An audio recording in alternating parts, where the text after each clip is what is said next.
Monica, we've got a situation where we're getting towards lambing and late gestation. It's a pretty important time for ewes. Yeah, it definitely is. It's a time where you really need to be critical with your management protocols. It's a time where, ewe nutrition is at the forefront. You want to be making sure their nutrition is really being focused on, because it will just have serious knock-on effects for their health and your production if you're not giving it the focus that it needs. There's also particular diseases that crop up at this time that we really need to be aware of so we can manage them and prevent the losses that occur with them. Most people now would be scanning so they can get that nutrition right. Yes, exactly. So with scanning, the benefit that comes from that really is knowing how many bearings you have in the ewes, and that's a really important factor for nutrition, because we always advise that you preferentially feed multiple bearing ewes. They're the ones that are going to have a higher metabolic demand in late gestation, because in late gestation that's when the fetal growth is occurring. So that is when ewes with multiple bearings are having, a higher energy demand, basically because they have multiple fetuses that are growing within them. So for instance, a ewe that is only got one single bearing, one fetus, her metabolic demands at late gestation is equivalent to 1.5 times what her normal maintenance would be, whereas one with multiple bearings, it would be 1.9 times what her maintenance would normally be. So you do generally split them into separate mobs so that you can feed a higher dry matter content to the ewes that are carrying multiple bearings. I guess if it's a single that's being carried, you don't want it to get too much nutrition because Exactly. it's a big lamb. Well, exactly. You have risks that come with oversized lambs causing dystocias as well, which means that they just have problems in the birthing process. So the optimum weight you want for birth weights is between 3.5 and 5.5 kgs. Below that, they have decreased survival rates, whereas above that, you're getting the birthing problems, basically. And also keeping in mind that feeding the singles a high energy diet is also just wasting your money. You could be putting it to better use in other ways, basically. We're getting quite technical, aren't we? Yeah, we are.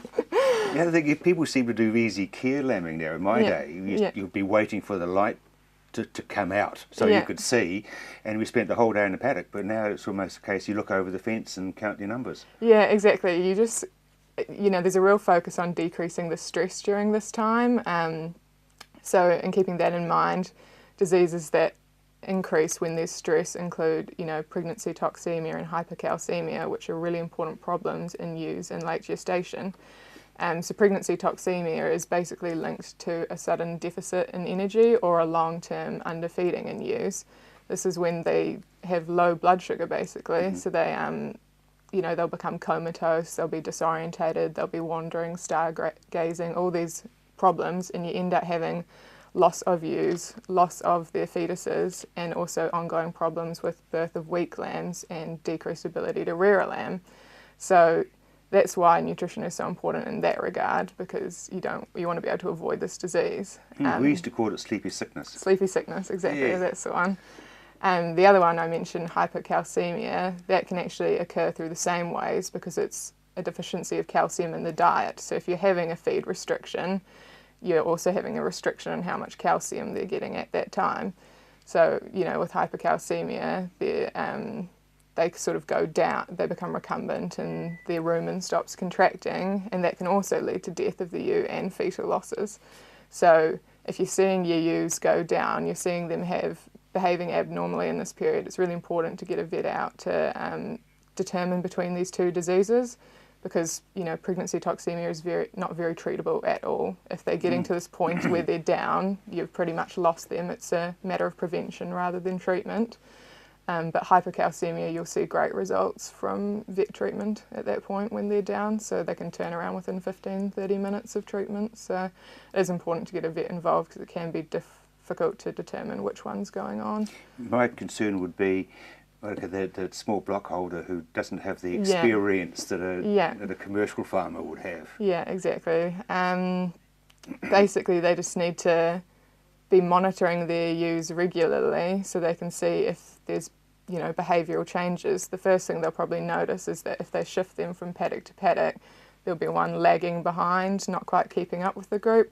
And as soon as they it often will get to the point with lifestyle blockers where they're already having losses, and the vet will be involved because they're just not aware of the early signs. So it's about raising their awareness of what the early signs are and yeah, helping them have good detection methods. But, and putting your hand on the backbone and making exactly. sure. We try advise doing that at the same time as scanning, which is happening at the moment. So if they can confirm by actually feeling the body condition of the animals rather than looking at them that they are in good body condition score, then they're less likely to have these problems. But if they're sort of eyeballing it from across the paddock gate, it's just not an accurate measure in ewes because of the fleece cover. Yeah, exactly. Yeah, so... Tell me a bit about abortions, because that's another whole danger period, isn't it? Yeah, really? exactly. You can still be seeing abortions in this late gestational period. The main advice I can give to people that are seeing this occurring is to record your rates of abortions. That will give you a baseline for what is a normal rate, because there's always going to be normal losses in a ewe herd. If they can then compare seasonal increases, then they'll know, do they actually have an abortion storm happening? You know, is this cause for concern? Have they got an infectious process going on? Or is this just normal low-grade losses? So if a farmer sees aborted material, what I would advise is that they can try identify the ewe that it came from, separate her from the rest of the flock so she's not potentially spreading disease, and collect the aborted material out of the paddocks. You don't want to leave that there. Wear gloves. Yeah, exactly. Consider your own biosecurity as well. You want to collect the aborted material and either get a vet to look at it quite soon while it's fresh, or you can freeze it to have the option of them looking at it later. That's what will give them the diagnosis of what is causing the abortion, if it is in fact an abortion storm. It's not something you can predict as a farmer. You need diagnostic work done. I think the percentages of getting a bit sort of between 1% and 2% of your flock, that's serious enough. Exactly, yes. And of course there's a whole lot of different varieties of abortion, isn't there? there? Yeah, there is. There's lots of different diseases, so it is a matter of getting an accurate diagnosis so you can plan your prevention treatment protocol rather than... There's no one set treatment that's going to treat them all, so it is good to get a vet involved to determine between them. And lastly, and just quite briefly, getting inoculations into your ewes for that birth period. Yeah, so the vaccines you'll be doing prior to lambing will give immunity to the lambs through the maternal colostrum, so that's why it's so important that they're getting the vaccines right in the build-up in that late gestational period, so that you're increasing the mother's antibodies to give to the lambs, basically.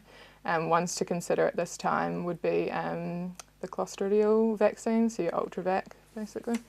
Yeah. Thank you very much indeed. Thank you.